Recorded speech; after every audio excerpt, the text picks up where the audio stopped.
طریقے سے سب سے بہتر تو وہ چیز ہے جو منصوص ہے، جس کا حدیث میں صراحتاً ذکر ہے، وہ صدقہ خیرات ہے، سب سے بہتر وہ ہے.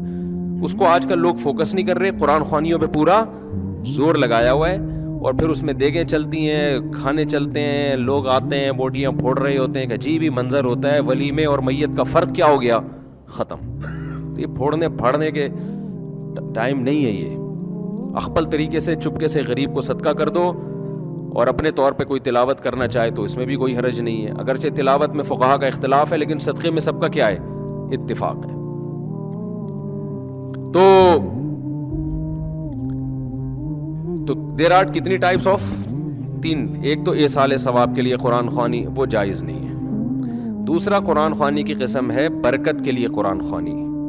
دکان کھولی آپ نے نئی، آپ نے مکان بنایا، آپ چاہتے ہو یار اس میں کوئی اچھا کام پہلے ہو جائے، بجائے اس کے کہ ڈائریکٹ جا کے ڈرامہ دیکھنا شروع کر دیں بچے آ کے.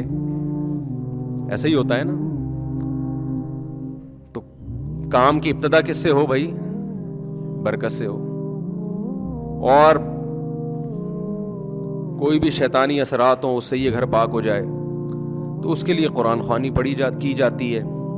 تو برکت کے لیے قرآن خوانی چونکہ عبادت کے طور پہ نہیں ہے، وہ از قبیل رقیہ ہے. رقیہ سمجھتے ہیں وہ کیا ہے؟ دم جسے کہتے ہیں رقیہ. تو رقیہ ایک علاج کی قسم ہے. علاج کے لیے قرآن و سنت سے ثبوت کی ضرورت نہیں ہوتی. جیسے آپ نے کہا بھائی فلاں آیت پڑھ کے مجھ پہ دم کر دیں، مجھے بڑا فائدہ ہوتا ہے، تو اب اس کے لیے ثبوت کی ضرورت نہیں ہے. تو جیسے ایک صحابی رسول نے کسی پہ جن تھا تو سورہ فاتحہ پڑھ کے دم کر دیا، تو ان کو تو نہیں پتا تھا کہ اس سے فائدہ ہوگا، نہ نبی سے انہوں نے پوچھا تھا. بعد میں اطلاع ملی تو آپ نے فرمایا کہ یہ تو رقیہ ہے، سورہ فاتحہ تو اس سے تو فائدہ ہوتا ہے. یا سورہ بقرہ کا ورد کرا لیا گھر کے اندر. سمجھتے ہو حدیث میں آتا ہے سورہ بقرہ جس گھر میں پڑھی جاتی ہے اس گھر میں شیاطین نہیں آتے، حدیث کا مفہوم ہے. تو یہ بذات خود یہ جائز عمل ہے برکت کے لیے. لیکن بعض علماء کی رائے یہ ہے کہ لوگ برکت والی قرآن خوانی اور ایصال ثواب والی قرآن خوانی میں فرق نہیں کرتے، تو یہ والی قرآن خوانی ذریعہ بنتی ہے وہ والی قرآن خوانی کا. سمجھ میں آ رہی ہے بات؟ یہ ذریعہ بنتی ہے کس چیز کا؟ ایک بدعت کا. ایک بات تو یہ. دوسری بات یہ کہ یہ جو برکت کے لیے قرآن خوانی عام طور پہ گھروں میں ہوتی ہیں، مدرسوں سے بچوں کو بلایا جاتا ہے، بچے بیچارے کھاپے کی نیت سے آتے ہیں، وہ صحیح طرح پڑھتے بھی نہیں ہیں، انتظار کر رہے ہوتے ہیں کھانے میں کیا ملے گا.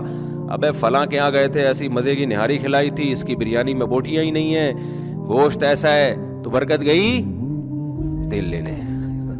ایک قسم کا قرآن کے ساتھ کھاپے کا ذریعہ ہے یہ. ایک قسم کا بچوں کی عادتیں بھی خراب ہوتی ہیں اس سے، مفت کی عادت پڑتی ہے بچوں کو.